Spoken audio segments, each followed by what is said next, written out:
Live from Run Your Mouth World Headquarters. First up, we explore the best Trans Day of Visibility celebrations, including sales, where you can purchase items that identify as fully priced. Or in Charleston, South Carolina, you can join the thousands of men paying tribute by using the ladies' restroom.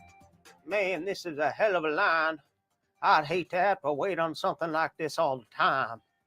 That's why I prefer just to pee upright and move on.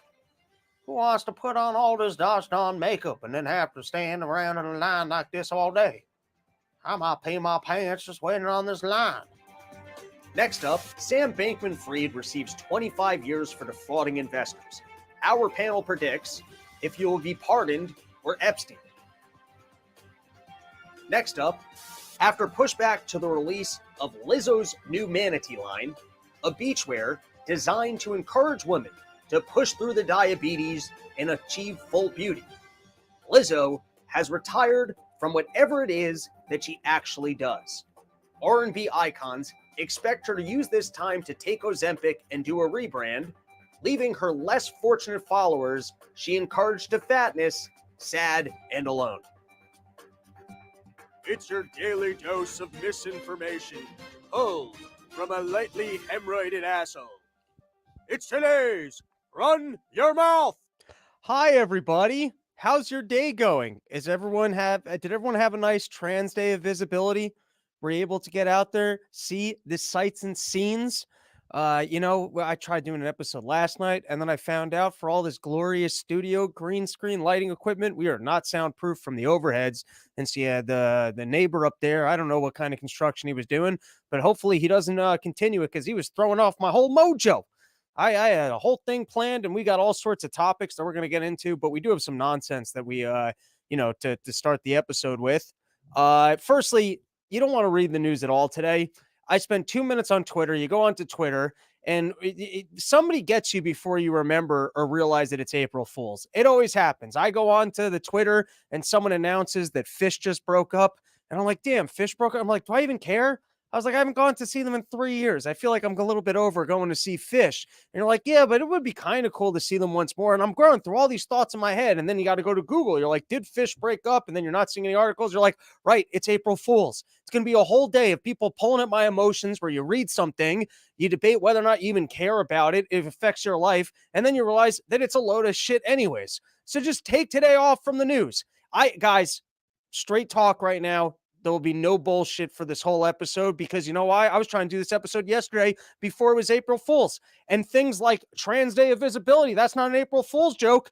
That's an actual real thing. But before we get into Trans Day of Visibility and what that means for us as a society as you drive around and try and let the people know that you can see them, you do have to appreciate the little things in life. Sometimes you show up to your studio and the people, they're doing the construction out there. So you got to go home. You got to eat lunch. You got to waste time just so you can come back and actually get your episodes out. And so sometimes you just need to take a moment and appreciate the little things because things are going wrong all the time in all of our lives. And so here's a little thing that I've come to appreciate. It's that moment when you pull into your driveway after a drunk drive home and you realize I made it.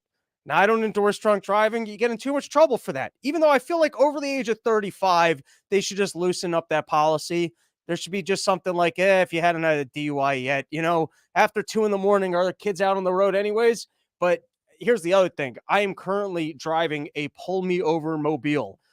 Firstly, my entire windshield's cracked. It's been cracked for 2 years. You think I'm ever going to solve that problem? I mean, it's free. You just got to call the insurance. You can leave it in the driveway and they'll just come fix it. But, at this point, I'm kind of used to the vision of seeing it through the cracked windshield. And then the other day I was driving back from the airport and I don't know how I hit a cone. I don't know what I did to hit a cone, but it took my mirror clean off. What's great about that is even after living moments like hitting a cone and removing my mirror off my own car, I still think I'm a good driver. In my head, I'm a good driver. Now, I don't know what happened. I'm still convinced that there was someone who pushed that cone into my car. There's no way there was just a fixed cone there that I hit. And so now by the way, you don't realize how much you actually use your mirror until you don't have a mirror. It's a little disorienting. You think you can just check the blind spot and get a good feel for cars, but you can't. And so I currently have a loosely duct taped mirror hanging off the side of my car. And nothing says pull me over late at night like a dented up Subaru, a mirror hanging off the thing. You drive around drunk and it feels like you're escaping from prison. You're like, you got to stick the speed limit. You got to pop a couple Zimos in your mouth. You got to make sure you're locked in and focused. But then once you actually hit that driveway and you have that sigh of relief that you're not going to have to, put up money for a lawyer for something that wasn't even dangerous anyways, it's a nice, wholesome feeling. Moments like that brought to you by YoKratom.com, home of the $60 kilo, longest term sponsor on this show, makes the green screen possible. Anyways, let's get into our episode. First topic of the day is, of course, none other than Trans Day of Visibility. I don't know how many of you guys canceled your Easter plans so that you could go out and celebrate. I was actually, listen, sometimes you follow the news and culture and you actually care about what's going on. And then sometimes you care more about your jokes and you're almost upset if a problem gets fixed or if people aren't aware of a problem because you want to make fun of it.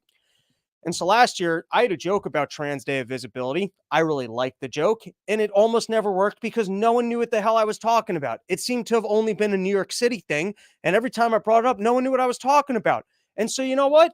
Thank you to Joe Biden for bringing this nationwide, and on a day as holy as Easter to let people know like where it ranks in terms of important. I mean, the gist of my jokes, and this is why, like, sometimes you're almost like are ahead of the news, and I can't even believe what they're going with this. My joke was that essentially, even if you were pro the trans thing, they're spending a lot of money trying to blend in. And so, isn't it mean to have a day of visibility where you're like, hey, I see you, and you're like, shit, I thought I was passing. I spent $45,000 on plastic surgery and monthly hormones, and now you're telling me you can see you? And not as a joke, not ironically, Joe Biden's tweet today on Transgender Day of Visibility. I have a simple message to all of trans Americans. I see you. Isn't the whole point that they're trying not to be seen? That they're trying to blend in? They're trying to be passing? But, he's an old man and he's doing his best to make sure that the people who are trying to do all the things so that they could just go, no, I was always the other gender. I was born this way and I spent all this money transferring. But Joe Biden just letting them feel welcome and letting them know that they are seen. Now, let's get into the squatter shenanigans, because I read all sorts of articles about squatters. By the way, you want to go find yourself a good lawyer? Find the guy who's defending squatters. That's got to be the biggest piece of shit in the entire country. There can't even be that much money in defending people that refuse to pay rent. I mean, if you're already so good at showing up to a place and just lying to people's faces, isn't there a more lucrative way to use that skill set than defending people who are moving into and it's a pretty good racket. Listen, we might be able to add this to my list of scams. The run your mouth squatter corpse. If you see a new home that's been renovated and they're about to rent it, you just got to send yourself some mail. You move in. You pretend like you had a lease the whole time, and you can get away with 4, 5, 6 months, sometimes even a year of that. Sometimes, actually, you know what? Invest in the run your mouth squatter corpse, because I've had this situation where I'm out riding my bike in these nice areas of Connecticut, and there's been times I've seen homes that they almost look like they're abandoned. Like I've seen mansions in the woods that are just abandoned. We could. I'm sure there's some delinquent run your mouthers out there. No jobs, no prospects for the future, nothing going on. You guys can sign up to be a part of the Run Your Mouth Squatter Corps. I'm sure there's some lawyer who listens to the show. Listen, some of my other scams are a little bit ambitious. The higher carbon reducing trees, that's going to take someone who can pretend to do some science and get it in front of some Wall Street people, start getting the money in so that all the pension funds can pile in. I mean, listen, that one's the golden goose. I had jarring your farts. That one, I don't know. You just need some lady from the crafts place who can put nice labels onto a mason jar. That one's not too difficult. But this one's really easy. I just need one of the people who listens to Run Your Mouth who really has absolutely nothing going on for them, who currently lives in their basement. They're smoking weed anyways. I'll get out on my bicycle. I'll squat properties. Some lawyer out there will write some letters. And we could start making money trying to rent people's homes back to the rightful owners. How is this even a problem in this country? I mean, you talk about things that we should just bring back public hangings for. It's having the audacity to move into someone's home, knowing that it's not yours, fabricating papers as if it had been leased to you, remaining in the homes, And I mean, the sociopathicness of this, just not to pay rent. And then the cops show up and you just play your game because it's a game that you're playing. And then you can actually show up into court and continue to lie in front of a judge. How are these people not hung on the spot? I mean, if government would have one role, it's protecting people's private property. Is there anything more sacred than actually? It's like two situations. One is your house. That's your house. You work your whole life, and then you find out you really don't own anything. Not only do you not own anything, you got to pay taxes on your house. You got to, once you buy a house and you've got that one slice of land that you feel like you might be able to leave it to your kids, except then I think there's still an inheritance tax, right? You put your entire life savings into, oh, but at least I have a security of this home, except that you have to rent it back to the government. And if a bunch of people decide to move into it, well, good luck proving that it was actually yours. Thanks, government. Or you finally get the money together to try and do a rental unit because you don't want to be in the stock market.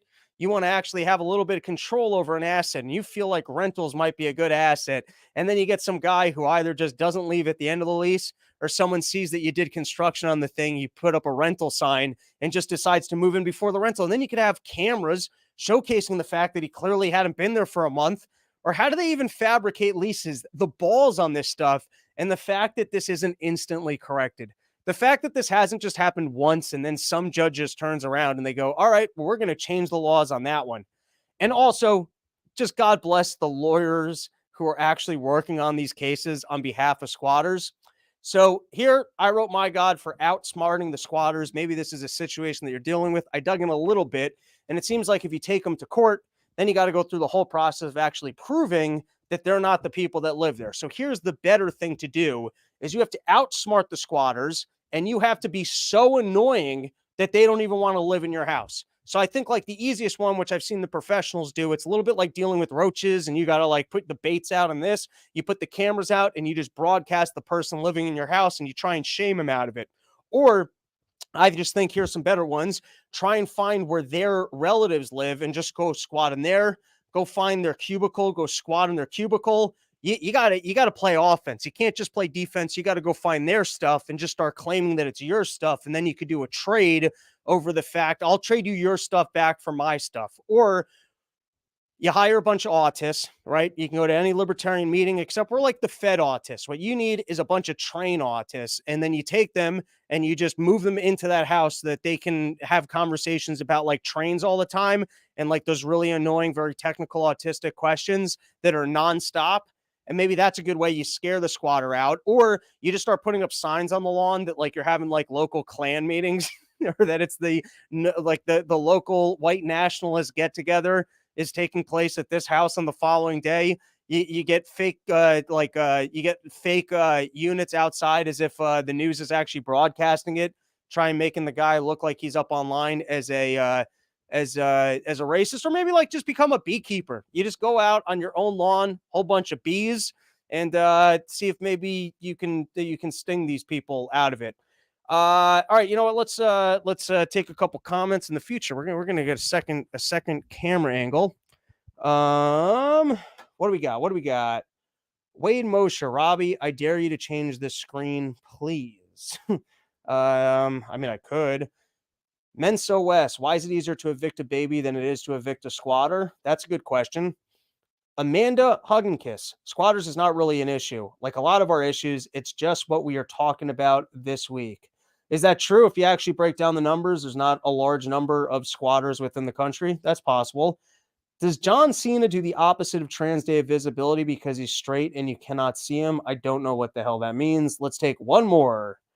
If trans people are made in the image of God, then why they trying to change it? It's because, it's the same thing as like the reason why the Jews, they do the bris because God made us in the image of God, but we have to come together to make these changes. It's us with God. So God made you perfectly a man within the body of a woman. And now this is your struggle that you have to go engage with medical modern science in order to make all these changes. Did you spend no time paying attention in biblical school? Our entire existence here, God could have just made a perfect world, but the whole thing is that we got to engage with it and make changes. And speaking of making changes, you want things to be afraid of. I mean, I don't know why you might not have even realized that you were supposed to panic about this, but everybody, apparently we're spinning a little bit too fast. Thanks to global warming, the world it's speeding up. I guess there's too much fluid in the oceans, and since there's too much fluid in the oceans, it's starting to spin up the cycle of the globe, and it's just going to keep spinning faster and faster and faster. And that's why we're going to have to start having like marathons where we run in the other directions, where we start getting on boats and we try and paddle the other way, where we get fans and we try and push the water. I mean, guys, you thought global warming was a problem, and then turned out that maybe the pollutions were actually causing, we're actually making it better because there might have been a cooling incident, or maybe that there's a thing with global dimming, or maybe the marginal harm of increased carbon after a certain threshold that's already naturally in the environment doesn't make a difference anyways. Listen, those were the old things to be afraid about. The new thing that you got to be afraid about is the fact that we're actually starting to spin too quickly, which makes sense. I don't know if the rest of you guys were feeling dizzy sometimes. Have you had moments recently where you found yourself ever having a headache, feeling dizzy, feeling more tired, feeling like you had more energy, feeling like you had less energy? Maybe this is actually why everyone's been feeling anxious since we put vaccines in them and kept them out of school for a couple of years. In fact, I actually think that's why so many people are dying of fentanyl. It's because the world is spinning too quickly. You guys, that's why I'm always pacing around like this. I'm getting ready for when the world's got to spin and you got to try and keep your balance. You guys thought that this pacing was just chaotic and for no reason. No, I'm training. I'm training for a globe that's going to be spinning too fast. And the rest of you, you're not going to have the leg strength to try and stand still as you can. All right, let's read it. Melting polar ice is messing with global timekeeping. What happened? So much polar ice is melting. By the way, I thought I made up the melting part. I hadn't. This is how great stupidity works. Maybe I did read it. I just didn't remember that. I was okay. Let's just read it. Melting polar ice is messing with global timekeeping. So much polar ice is melting, flowing toward the equator, that it is influencing how fast the Earth spins, complicating global timekeeping. Nature reported Wednesday. Are you guys starting to get panicked about this? We're spinning too fast, everybody. Who said what? Human-caused global warming is managing to actually measurably affect the rotation of the entire Earth. And that's kind of amazing, said study author Duncan Andrew, a geophysicist at UC San Diego Scripps Institution of Oceanography. If you had to come up with the title where you're like, yeah, I guess I'm not a geophysicist expert in the Institute of what is the Institute of Oceanography? Nothing says uncredentialed, hey, don't question what I have to say after this because my expertise is very specific. Let's continue. The commentary. The Earth's rotation slowed for a long period, prompting authorities measuring time by the Earth's rotation astronomical time to add occasional leap seconds to sync up with coordinated universal time, the atomic clock base standard since the 1960s. CNN said, but now the planet is spinning faster. Guys, we're losing seconds every single day. You're going to live a less fulfilling life where at the end of it, you were actually, or maybe every single day when it's 1 o'clock, it's really supposed to be like 12:59.6. And you just keep thinking, you know what? Actually, this is going to throw off my entire OCD because I like starting and finishing tasks on the 15-minute markers, or preferably like 12. Okay, I'll finally do this at 12:30. I'll finally do this at 1 o'clock. And if you're telling me that the entire atomic clock might be wrong due to global warming, I mean, I might be starting and finishing tasks at the wrong time, which is only going to make things worse. I mean, we're never going to start spinning correctly if every single time you thought that you were starting in a task on the hour, it wasn't actually on the hour. All right, what's next? The rotational changes won't make the Earth jerk to a halt, nor speed up so rapidly that everyone's flung into space, the Washington Post said, but the negative leap second will be a yikes moment for computer-based technology. Oh, guys, we're going back to the Y2K scam. This is fun. You know, they're trying to come up with new things to get us all threatened about. So listen, you don't have to be nervous that we're going to spin so fast that we fall off the Earth.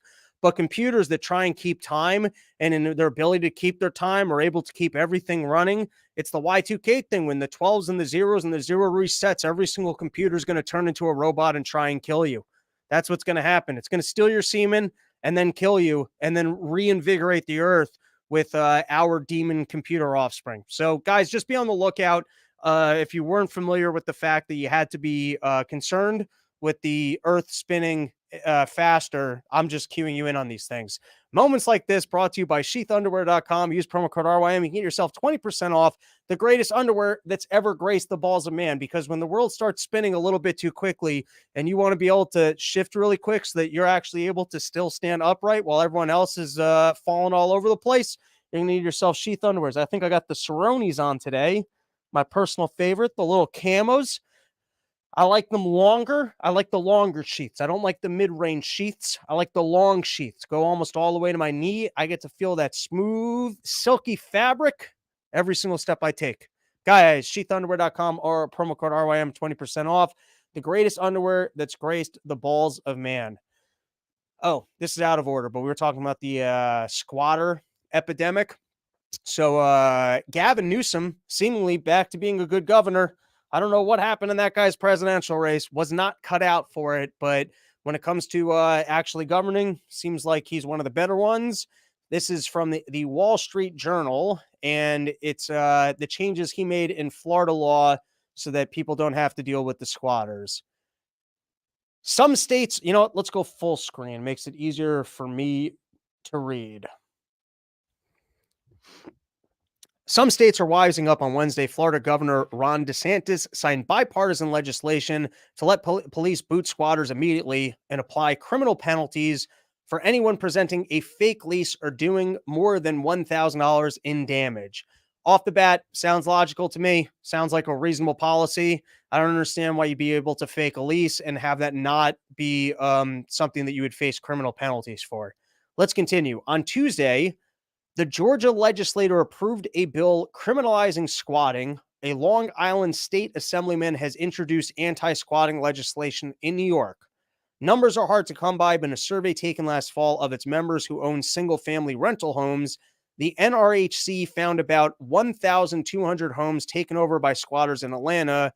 It was 475 in Dallas-Fort Worth and 125 in Orange County. Doesn't sound not substantial. Although I guess maybe this is a racket between lawyers where, you know, the lawyers who will actually show up and defend the squatters in court, maybe they get a payout from the lawyers that you have to hire in order to try and evict the squatters. And that's the way that this game is being played, just to ramp up some legal fees for everybody. Up next, Sriracha fans fume about Hui Feng's milder taste. Are you guys finding a lot of your food is less delicious?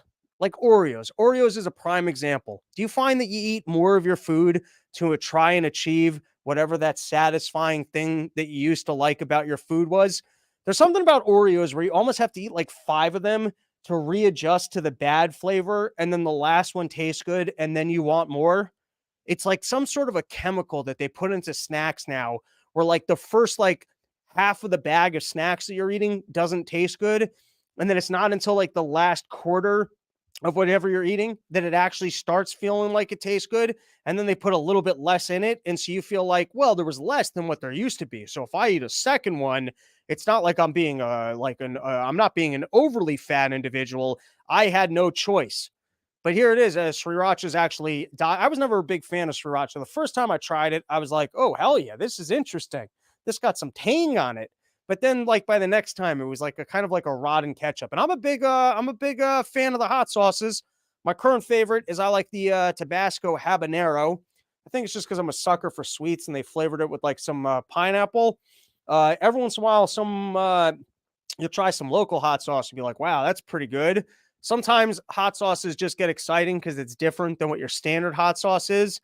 And then you try and make that your staple hot sauce, and you realize it was just kind of good as a one-off, which was kind of my first experience with Sriracha, where you're like, this is pretty good. And then by like the 4th time eating it, you're like, oh, this is like a rotten hot sauce. But very rarely do I actually see articles documenting things with less flavor, which is an odd side of inflation. That's an odd side to inflation. When Biden's actually up there and he's going like, just we're taking on complaint. Like, it's not just the shrinkflation, but it's the fact that everything that you eat just tastes a little bit worse. And that's hard to quantify. It's hard to even prove. You're in court. You're like, Your Honor, I don't know why, but the Oreos don't taste as good. This is from the New York Times. They're trying to do everything they can to, normalize Biden's dementia. Hey, listen, Donald Trump is old too. hey, look, Donald Trump, he messes up also. And so this was in the New York Times. They were trying to showcase, hey, listen, we might not like Biden, but do you know how much people don't like the world leaders? It's actually normal not to like your world leaders. Nobody likes the world leaders. In fact, even though Joe Biden's disapproval rating is so high from a global perspective, he's actually on the lower end of disapproval ratings. This is like their new way of just messing with our heads and pretending like it's totally normal for there to be it's like, guys, world leaders have always been retarded. Do you guys not remember King Louis the Tard? The one that said, I like when my hair is shaped like titties. Do you guys not remember this guy? This is the new thing where they just try and sell us on, we've always had world leaders that couldn't talk, walk on steps, and seem to forget things. That was always the way it worked. This was also from the New York Times. I liked their outlining of the issues that people are having with Joe Biden. And obviously, one of the big one is inflation. And so let's see how the New York Times explained the United States inflation problem. Let's give this a read. The world has seen, let's go, actually, no, these are big, bold letters. We don't have to go small screen. You guys can see my beautiful face while I read this. The world has seen a sharp increase in prices over the past few years. As bad as inflation has been in the US, it has been worse in European countries, more directly affected by Russia's invasion of Ukraine. Once again, guys, we have it good here. Our guy's only a little bit demented. You know how demented other world leaders are? Rising prices anger voters. Your hard-earned money is worth less. When prices rise, it feels like something is taken away from you. My colleague Jenna Samalik, who covers the U.S. economy, has said, and people direct much of that anger towards their leaders. People also don't like the solution to inflation. To slow price increases, central bankers have raised interest rates, but higher interest rates also make loans, credit card payments, and mortgages more expensive. This helps explain why people are so upset even as inflation has fallen. It's basically voters be like, hey, I thought I wasn't going to have to work. Yeah, weren't you guys saying something about us deserving free stuff? What happened to that free thing? I thought you guys said that things were going to be free. Now you're telling me that if you give it to me and it's free, things will cost more. And then if you make it that if the money I'm earning doesn't earn less, then I can't have as much free money. I don't like that at all. What happened to the free thing that you guys kept telling me about? An attack of the vapors Tennessee bill endorses chemtrails conspiracy theory. Anyone, listen, anyone want to become a content producer for the Run Your Mouth podcast? We got our kid. He's doing a good job on the graphics, making me some nice intros. But we got to start getting some experts on. What happened in Tennessee? Does Tennessee actually have the information on chemtrails? Are chemtrails actually a real thing? Are they actually bad? Is that why Tennessee had to put forward a bill banning chemtrails? Or is this the newest political stunt where you ban things that don't even happen? Because firstly, I'm on board with any conspiracy at this point. I stopped drinking my tap water because the fluoride was turning me gay. Okay. And since that happened, there's no conspiracy theory since COVID that you can tell me that I'm just going to blatantly be like, well, that's not true. All right. Ever since I started hydrating by shoving a garden hose up my ass, I realized that, you know what? Anything could be real. And since I stopped drinking the fluoride, I'm totally back to being straight and normal again. So I'm just saying, at this point in my life, there's no conspiracy theory I won't believe. And you can't research every single one of them. What am I going to go down to the North Pole and see if there's actually an ice wall? Am I going to actually find Michael Obama, lift up her skirt and confirm whether or not that's a giant clit or a giant penis? You can't confirm every single conspiracy theory. But then, we live in a world now where you got to trust the government. And so if the government, even in a specific state, is coming forward and telling you that the chemtrails are dangerous, then I got to be like, listen, the government and the scientists in Tennessee said that. And as far as I know, we're supposed to be listening to the scientists, even if it turns out after the fact, that just kind of sort of appeared. Like the chemtrails in our skies. So can someone from Tennessee find this bill and let me know what information they actually have on chemtrails? Or is this just a new political scheme where you ban things that don't even exist? Like you can get up as a senator and go, I have successfully banned aliens in our skies and globin pollutants from the water. You won't find a single piece of globin pollutants in our rivers since I passed our anti-globin. And then you got to sit around. You go, oh, good. That guy got rid of the globin. I removed all the dangerous lizards from our parks. I was the first senator to pass a law against dangerous lizards, and I removed all the dangerous lizards. Anyone want to come on? Anyone got an expert of mine? Chemtrails, we got a bunch of expert segments we're going to have to do. I had some doctors that emailed me with fake studies. We're going to have to follow up on that one. And we're going to have to see if there's any truth to the chemtrails. FDA may consider ban on chemical and decaf coffee over cancer concerns. I don't really care about that. Just drink regular coffee. Don't be a pussy. Apparently, you take just like if you're going to drink coffee, just go through the anxiety and the caffeine like the rest of us, where you go from tired to just anxious and angry, back to tired, back to diarrhea. It's like, don't be drinking. Coffee's not, it's only good because of the anxiety roller coaster that you get to live on of the seesawing of drinking the coffee. What are you doing with the decaf? Just either get on board with the lifestyle or don't. Supreme Court will weigh in on the January 6th insurrection. What could possibly go wrong? The court's decision could potentially undermine over 300 January 6th prosecutions, including Trump's. This was a headline from Vox. Of course, is a liberal publication. They'd like to see as many of these people who walked around the Capitol remain in jail. Remember, those are domestic terrorists. So a lot of these folks were prosecuted on the basis that they obstructed a formal hearing. And so that is now going to the Supreme Court. The Supreme Court might overrule that that's something, or at least that this is formally, I guess, a obstruction of a formal hearing. It seemed like a very loose thing to go to jail for. It's the problem with when they start going after corruption and criminals, and you got so many laws in the books that if they want to find you guilty of something, it like what Paul Manafort, all of a sudden he goes to jail for something. That was that an example? Maybe that's not a great example, but you guys get what I'm saying. They put so many laws on the books that if they want to find you in trouble, you're in trouble. And if they don't want to find you in trouble, you're not in trouble. There's always some law that they could track down to go, hey, you're in trouble for something. And so this one, obstructing. So I don't know, every single time someone yells outside of Congress, is that an obstruction? If I get in front of your car and I'm driving too slowly and you're going to vote on a bill, did I just obstruct it? I mean, how loose or how strict, how is this going to be applied? And so the Supreme Court is looking into that. Some people might be freed. Even had one case of a guy being freed. This was from Newsweek, and this is just how disgusting the January 6th prosecutors are. Let's give this a read. The case, Fisher versus United States, challenges the DOJ's use of the obstruction of an official proceeding charge, which has been used against January 6 defendants for allegedly disrupting the Electoral College certification.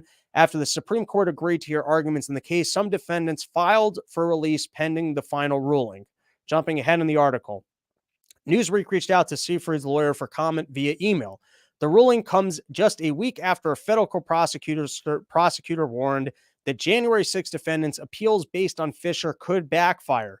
U.S. Attorney Matthew Graves wrote in a court filing last week that if the Supreme Court sides with Fisher, the government could request consecutive rather than concurrent sentences for defendants' misdemeanor charges, which in some cases may not necessarily result in a shorter prison sentence. They always got some leverage on you. All right, fine. So we brought a charge against you that you're not actually liable for. But guess what? We're going to rechange the rules of the game. And if you guys want to actually get that one overturned, then we're going to change what we promised you in the way that we're actually prosecuting this. You're going to spend even more time in jail. Oh, well, I can't make that change. Well, here's this other thing that we told you that you'd be off for, but we're going to prosecute you for it again. Oh, you can't afford a lawyer? Well, great. We're going to pull you into jail for blank amount more time. All right, before we get into the Lizzo thing, let's plug our last sponsor for today's episode, PhoenixAmmo.com. Everybody listening to this show, I know you're out there. You love your Second Amendment. You've got your armory. I've seen your safes. I've seen all the guns that you guys have. I've seen how you love everywhere I go. Everyone's always inviting me shooting, and I actually really do appreciate those, and I try and take advantage of those offers because as a Jew from New York, I have not shot a lot of guns. I'm still not that comfortable with guns. I don't really know how to use them. I should own one, and I don't own one. So every single time someone makes that offer, and I'm actually not just running to the next gig, I almost always try and say yes because I've learned a good deal I've learned how to use a sniper scope when I was out in Las Vegas. I once, Dr. Krim had me fire a hunting rifle. Left a nice mark. I don't think I actually had that on my shoulder properly. Anyways, I've had a lot of fun hanging out with you guys. And so why not support the sponsor, supports the show. Go load up at phoenixammo.com.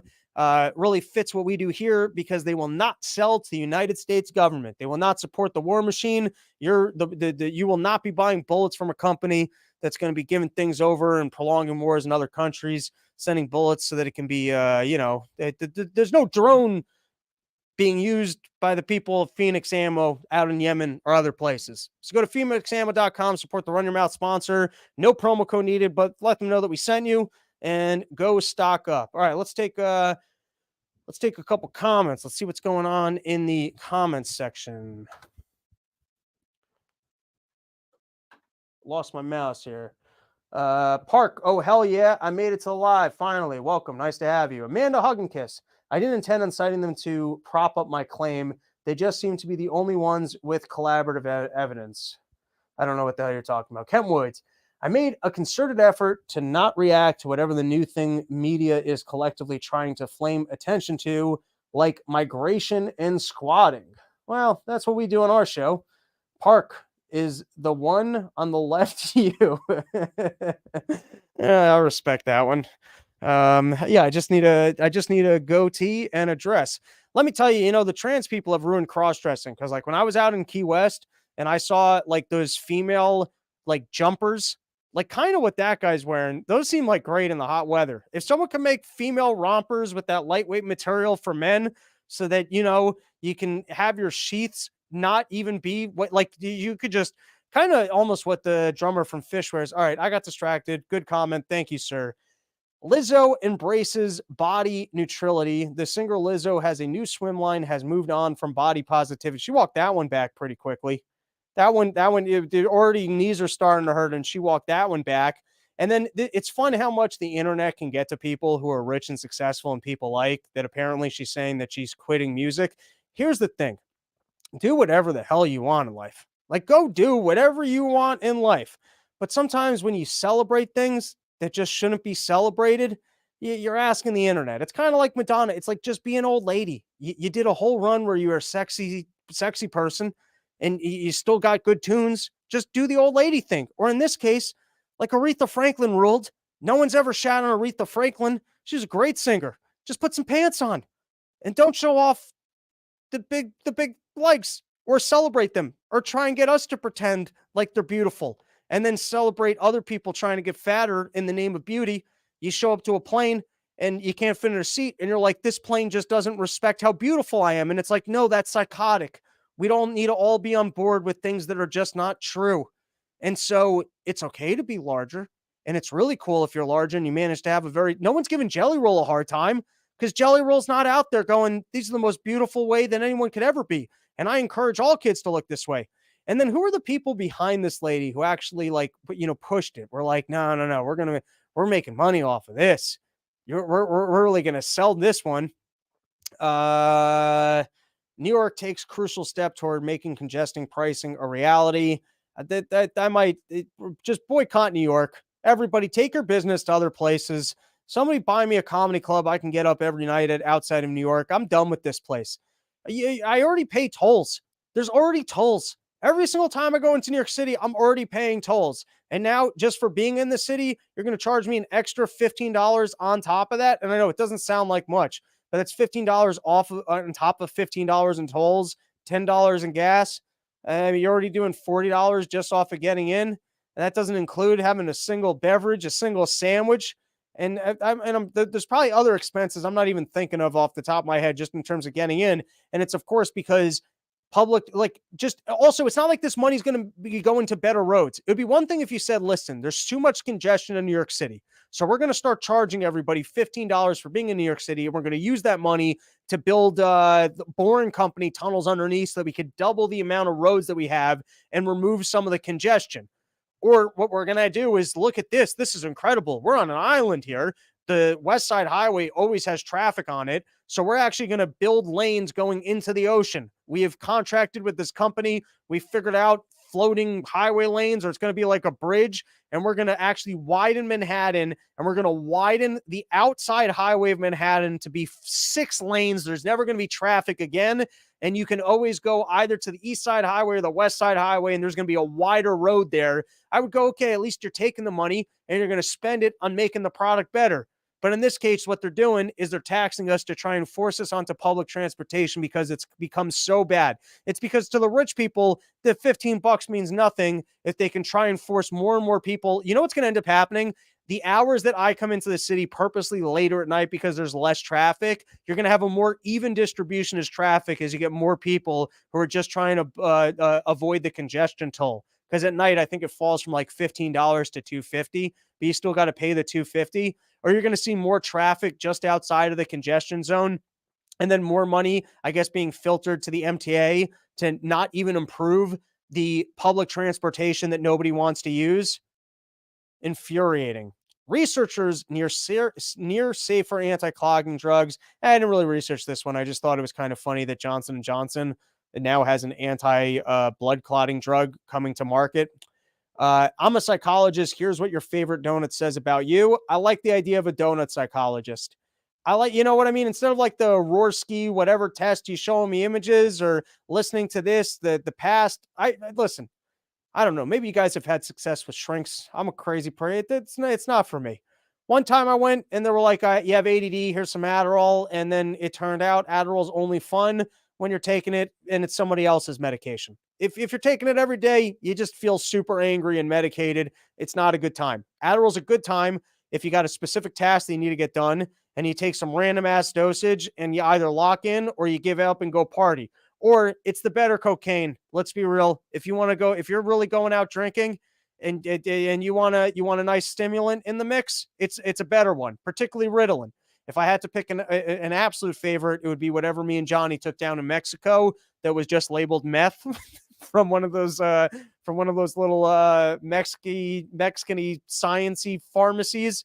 And I bailed on it. I left it down there along with a year's supply of ivermectin. It's a decision that I regret in my life, right?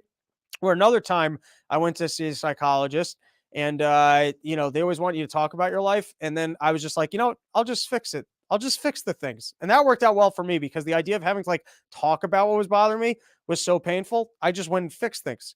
And then you'd have to show up each week and be like, no, here's all right. I'll take a stab at the entire shrink agency. One, they like to medicate. Two, the entire thing reinforces problems because you're always looking at the problem and you're thinking about the problem and you're identifying with the problem. You know what would be a better structure is just like activity coaches. You know what I mean? Like, for example, whatever you find yourself stuck with, I wish that this existed. I wish that there was like a business consultant I could just call in the middle of the day, every single day when I'm having problems and things are stressing me out and the guy makes a recommendation. And then over time, you just learn how to handle those specific situations. Or I don't have a wife or girlfriend. You get into a fight with your wife or girlfriend and then you're all anxious. You don't really know how to communicate. You don't really know how to handle the situation. And then you get a consultant specific for that. Or you're a fat, lazy bum. So you get a guy who teaches you how to work out at the gym. You got a person who helps you eat healthy. Like you can't fall asleep at night. You get some nurse who jerks you off and reads you a lullaby. I'm just saying, whatever your problem is, like specific activity coaches and not just identifying with problems and the negativity and then talking about it. That whole thing, I don't know. It seems like a Western medicine mess. And listen, maybe psychologists have fixed your life. And if it wasn't for the antidepressants that you're on, you'd be dead in a ditch right now. So God bless. I'm not trying to tell anyone not to take whatever they told you to take. And go see the people. And I hope that it helps you and you fix your life. But here's a slightly different lens of I'm giving you my pitch for if I had to start from scratch and remake society, we wouldn't have some giant DSIM of different disorders that drug companies lobby to include more things in there and then reduce the amount of things on some checklist. Look at any one of those checklists. You can have every mental disorder you ever wanted. Any single one of them. You want to come back autistic? Sure. Do you feel awkward at a social thing? Yeah, I sometimes feel awkward at a social thing. Do you sometimes check things too much? Oh, I guess I have OCD too. Do you sometimes stress out about random things? Oh, yeah, I guess I have anxiety also. Are you sometimes sad and don't feel like you know the direction of your life? Oh my God, I guess I'm depressed too. Maybe I'm just describing that I have every mental illness, but I think you guys understand what I'm saying. Anyways, I appreciated this.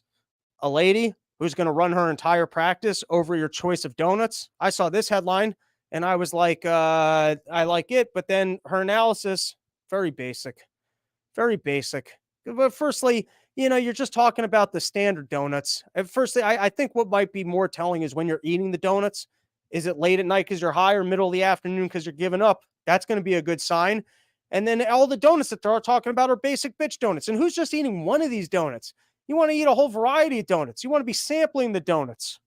Anyways, I think the lady was onto something in saying that she could learn things about people in their donut choices, but I still think that that's preliminary sciences, and I'm very unimpressed with what she did there. All right, we're basically done with this episode. I got 2 videos. We had this making the rounds, visiting people's homes.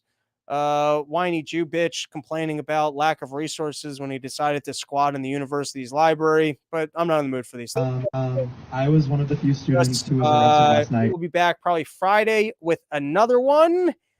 And go to comicdavesmith.com. I do have some tour dates opening up for Dave Smith. In terms of porch tour, I don't know. It's going to happen. I just have to actually confirm some dates. So email me those porches, robsnewsroom@gmail.com.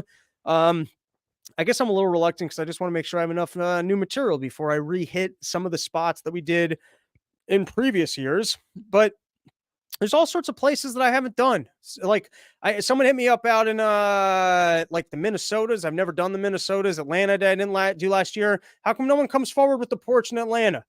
I'd like to get back to Philly. I haven't done Philly in a couple years. I haven't done Boston in a couple years. I just want to like re-hit all the places that I haven't done in a while. And then I'll have a bunch of new material and then I can go back to the other spots.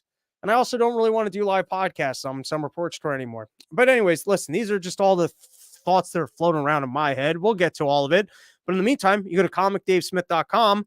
I got a whole bunch of tour dates opening up for him. That's easy. I just did. If someone buys a plane ticket, I get to show up. I get to drink in a green room.